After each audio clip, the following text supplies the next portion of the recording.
우리나라는 요즘 이제 식생활이 서구화되고 또 고령화가 되면서 그 전립선암 환자가 점점 증가를 하고 있습니다.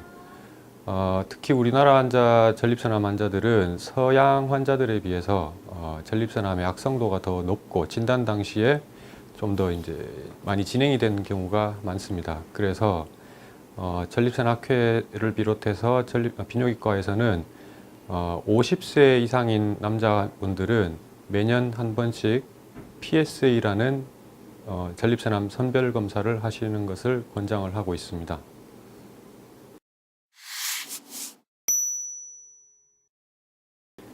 PSA라는 것은 전립선 특이 항원이라고도 하는 검사인데요. 이것은 전립선 조직에서 만들어지는 일종의 그 효소입니다. 그래서 전립선 질환이 있을 때 피 속으로 이 PSA라는 물질이 많이 분비가 되고, 특히 전립선암이 있을 때 이 PSA가 이제 피 속에 많이 증가가 돼서 검사했을 때 높게 나오게 되죠.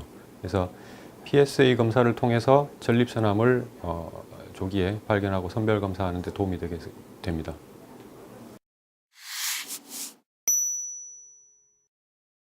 PSA 검사가 이제 뭐 간단하게 체열을 통해서 검사를 할 수 있고, 결과도 금방 확인이 가능하죠. 그래서 보통 요즘 이제 종합검진 같은 건강검진 시에 거의 필수적으로 다 포함이 되어 있는 검사고, 전립선암 조기 검진에 큰 도움이 되고 있는 검사입니다.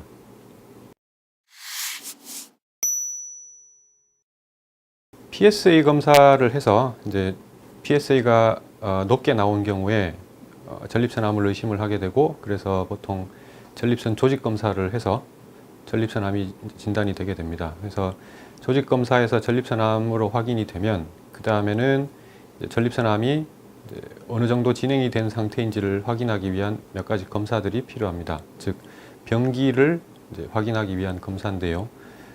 보통 흉부 CT, 복부 CT, 그 다음에 전립선 부위 MRI, 그 다음에 전신뼈 스캔 검사, 이런 검사를 통해서 전립선암의 범위와 정도를 확인을 하고 병기를 이제 설정을 하고, 그 병기에 따라서 치료의 방침이 정해지게 되는데, 보통 전립선에 국한된 초기의 전립선암인 경우에는 보통 수술적인 치료, 즉 근치적 전립선 절제 수술이나 또는 방사선 치료를 하게 되고요.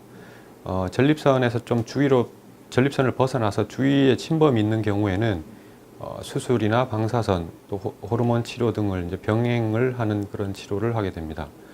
마지막으로 전립선뿐 아니라 뼈라든지 림프절, 다른 장기로까지 퍼져 있는 많이 진행된 그런 암인 경우에는 보통 남성 호르몬의 작용을 억제하는 남성 호르몬 차단 치료를 선택을 하게 됩니다.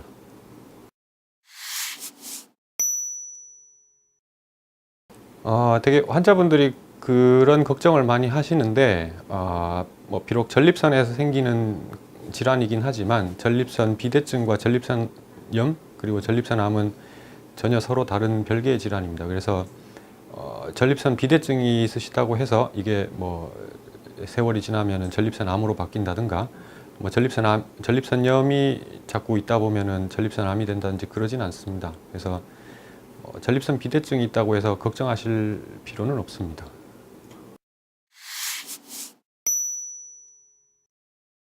그 전립선은 이제 소변이 배출되는 경로의 중간에 있기 때문에 아무래도 수술로서 전립선 절제를 한다든가 또는 전립선에 대해서 방사선 치료를 했을 경우에 이제 그 후에 한동안 그 소변 보는데 좀 불편한 증상이 생기게 마련입니다.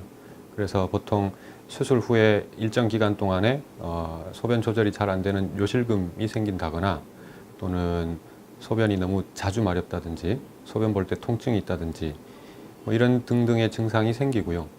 물론 방사선 치료 후에도 역시나 또 그런 배뇨곤란 증상들이 일정 기간 동안 생깁니다. 하지만 그게 뭐 평생 지속되진 않고 보통 몇 개월 지나면서 서서히 이제 감소를 해서 대개는 한 1년 이내, 치료 후에 한 1년 이내는 거의 대부분 그런 불편한 증상 없이 정상적으로 소변을 볼 수 있고, 문제가 없게 됩니다.